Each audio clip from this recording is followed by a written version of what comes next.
बिस्मिल्लाहिर्रहमानिर्रहीम। हम क्लास के पहले चैप्टर कालिब और कालमों का मक्ता से स्टार्ट कर रहे हैं। तो इसमें हमने सबसे पहले कालिब की तारीफ करनी है। कालिब होता क्या है? कालिब ये होता है कि हकीकी अदाद, ये हकीकी अदाद को मुस्ततीली शक्ल में लिख दिया हमने। ये देखें, मुस्ततील के चार कोने ही होते हैं, जैसे चार कोने बना दिए हमने। मुस्ततील को ये दरमियान में वक्फा है, इनको हमने मुस्ततीली शक्ल में लिख के जब ब्रैकेट में बंद करते हैं तो वो कालिब बन जाता है। अब हमने कालिब के मुतालिक जानना है, तो सबसे पहले हम जानेंगे इसमें कतारें क्या होती हैं। कालिब की कतारें क्या होती हैं, कतारें किस तरह के एलिमेंट्स या अरकान को कहते हैं। ठीक है, तो जो अदाद की ये जो उफ़की सिमत है, इस तरह ये उफ़की होता है। अदाद की उफ़की तरतीब जो होती है वो आपके पास कतारें बनती हैं। कालिब की कतारें बनती होती हैं।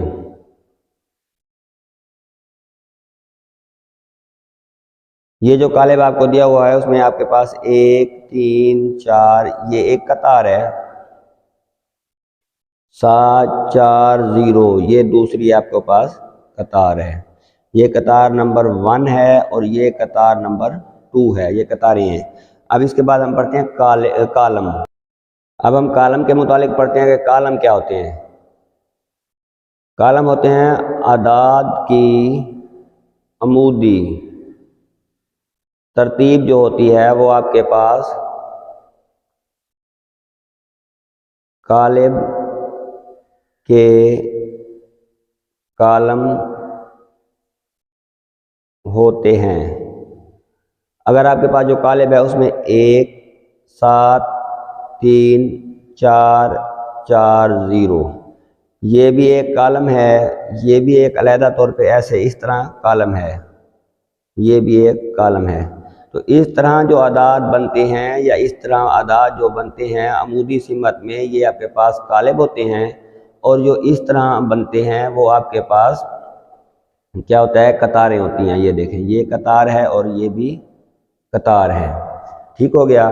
जो फार्श और छतों की सिमत में अदाद होते हैं वो आपके पास कतारें होती हैं। जो दीवारों की सिमत में अदाद होते हैं वो आपके पास कालम होते हैं। इसके बाद हमने निकालना है कालिब का मर्तबा।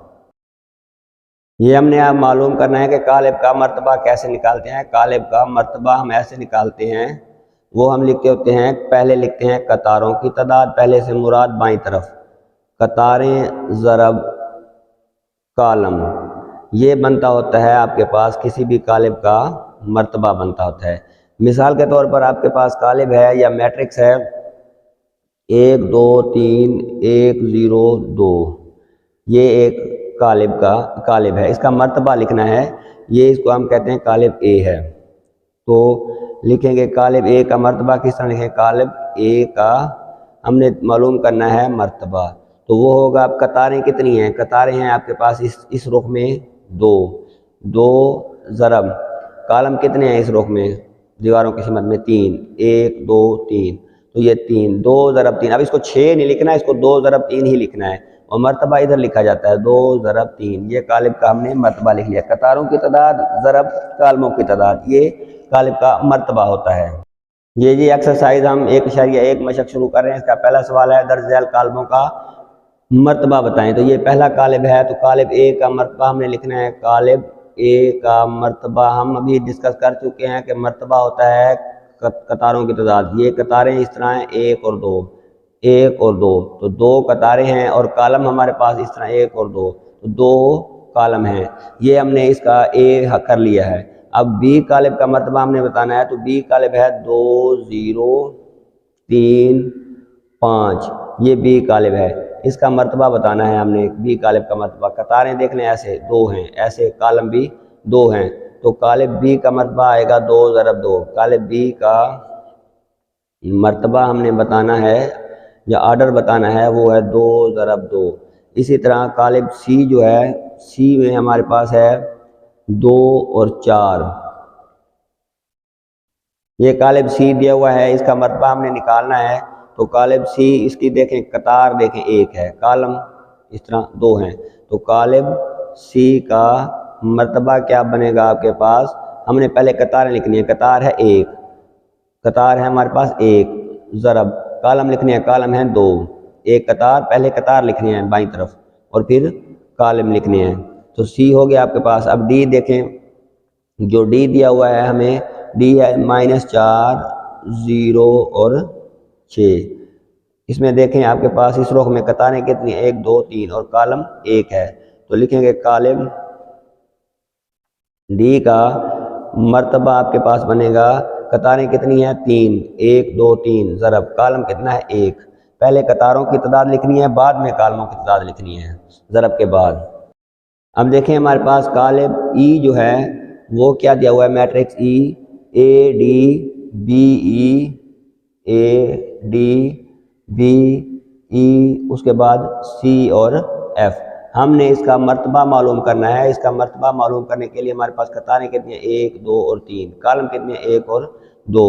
तो कालिब ई का मर्तबा लिखेंगे, कालिब ई का मर्तबा आपके पास आएगा 3 कतारें हैं और ज़रब 2 कालम हैं। इस तरह एफ कालिब दिया हुआ है, एफ मैट्रिक्स में हमारे पास है 2, बस। इस रुख कतारें कितनी हैं 1, इस रुख कालम कितने 1। तो कालिब या मैट्रिक्स एफ का मर्तबा आपके पास आएगा 1 ज़रब 1। इसी तरह जी कालिब दिया हुआ है, जी कालिब आपके पास है 2 3 0 1 2 3 2 4 5। ये जी कालिब दिया हुआ है। इसमें आप देखें कतारें 1 2 3, कालम 1 2 3। तो लिखेंगे कालिब जी का मर्तबा कितना है 3 ज़रब 3। इसके बाद कालिब एच दिया हुआ है,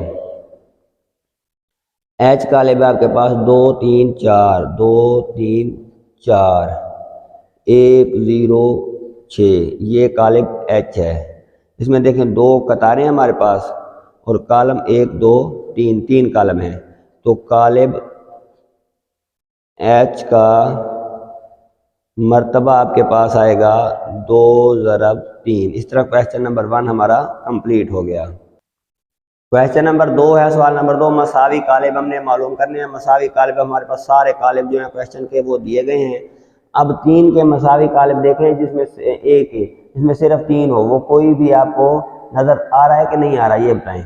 ये देखें 5 - 2, ये 3 बचेगा। तो इसका मतलब है इधर जवाब इसका सी का कितना आएगा 3, ये सी है। तो हमें नज़र आ रहा है ए और कालिब सी ये मसावी कालिब हैं। तो इधर लिखेंगे कालिब, ये जवाब लिख रहे हैं ए और सी आपस में मसावी कालिब हैं। अब ए और सी आपने मसावी लिख लिया। अब ये समझ लेंगे इन पर टिक लगा दें कि ये हमने हो गया हमारा। बी देखे 3 और 5, अब ये 5 3 नहीं, इधर 3 इधर 5 है। देखें 3 और 5, 3 और 5 का मसावी कालिब देखें तो हमारे पास कहाँ पे आया, इसको ज़रा गौर से देखें तो ये आई है। देखें 3 और इधर 5 बनेगा, तो बी और आई देखें इसका भी 3 और 3 2 5 बनेगा, उसका भी 3 और 5 है। तो कालिब आपके पास बी और आई आपस में मसावी कालिब हैं। उसके बाद कालिब आई हो गया। उसके बाद सी हो गया पहले, डी 5 3, 5 3 वाला देखें आपके पास 5 3 किस में आ रहा है, ये तो हो गया है 5 और 3 कोई भी नहीं, तो डी का कोई मसावी नहीं। ई का देखें 4 0 6 2, 4 0 6 2, ई और एच। तो लिखेंगे कालिब ई और एच ये आपस में मसावी कालिब हैं।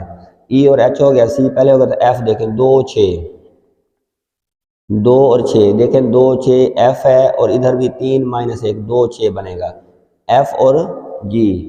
तो कालिब एफ और जी ये आपस में मसावी कालिब हैं। एफ जी हो गया, एच पहले हो गया था, आई पहले हो गया। जे को देखें, जे आपके पास 4 0 6 2, ये किसके बराबर आया था, ई के। ठीक है, ई एच और जे इधर एच और जे भी लिखेंगे, एच और जे तीन कालब आपस में मसावी हैं, जे भी उनके साथ हो गया।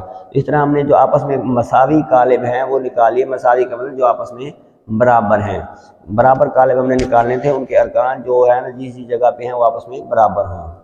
ये क्वेश्चन नंबर 3 में दो कालिब दिए गए हैं, इनको मैथमेटिकली मसावी लिख दिया गया है कि ये कालिब मसावी हैं। जब कालिब मसावी होते हैं तो आपस में जो मुतनाज़रा अरकान हैं वो बराबर होते हैं। हमने ए बी और सी की कीमतें मालूम करनी है। मिसाल के तौर पर ये जो रुकन है ये इस जगह पे रुकन है और इस जगह पे जो रुकन है ये बराबर होने चाहिए क्योंकि उसने बताया है। तो हम ये कहेंगे कि c-1 बराबर किसके है, 3 के। तो c बराबर आएगा 3 जमा 1, c बराबर आ गया 4। हमने c की कीमत निकाल ली। अब किसकी निकालनी है, आप लिखें 4d-6, ये किसके बराबर होना चाहिए, ये रुकन और ये रुकन आपस में बराबर हैं 2d। जिस जगह पे है मतलब ये इस कोने में है ये इस कोने पे है, ये आपके पास दूसरी कतार और दूसरे कॉलम में है, ये भी दूसरी कतार और दूसरे कॉलम में है। ऐसे देख लें 4d 2d इधर आके माइनस का हो जाएगा, 6 उधर जाके जमा का हो जाएगा, 2d बराबर आ गया 6, d बराबर आएगा 6, 2 बटा में होगा 3, d बराबर आ गया 3 के। d की कीमत आपने निकाल ली। इसी तरह a प्लस सी किसके बराबर होना चाहिए, 0 के। a प्लस सी की कीमत है 4 बराबर 0, तो a बराबर आ गया -4। a की कीमत भी आप निकाल चुके। उसके बाद आपके पास आएगा a प्लस 2b बराबर होना चाहिए किसके, ये और ये बराबर होना चाहिए -7 के। a है आपके पास -4 प्लस 2b बराबर है -7। 2b इधर रहेगा जमा का -7 और जाके प्लस का 4, 2b बराबर आ गया -3, b बराबर आएगा -3 बटा 2। तो आपने a b c की और d की कीमतें निकाल ली। तो इस तरह हमने ये हमारा जो काम था वो हमने कंप्लीट कर लिया। ये एक्सरसाइज नंबर 1.1 भी हमारी कंप्लीट होगी। मशक नंबर 1.1। हमारे चैनल को लाइक और सब्सक्राइब जरूर कर दिए। 9th का सिलेबस मैंने स्टार्ट किया है, पहले 10th का कंप्लीट कर लिया है। उसमें कोई 1-2 चैप्टर रहते हैं। 9th का सिलेबस हमने कंप्लीट, अभी 9th का सिलेबस भी इसी तरह मैं अपलोड करता रहूँगा। हमारे चैनल को सब्सक्राइब कर देंगे तो हमारी सारी वीडियो जितनी भी मैंने अपलोड की हैं वो आप तक पहुँच जाएंगी। अल्लाह ताला आपका हामी और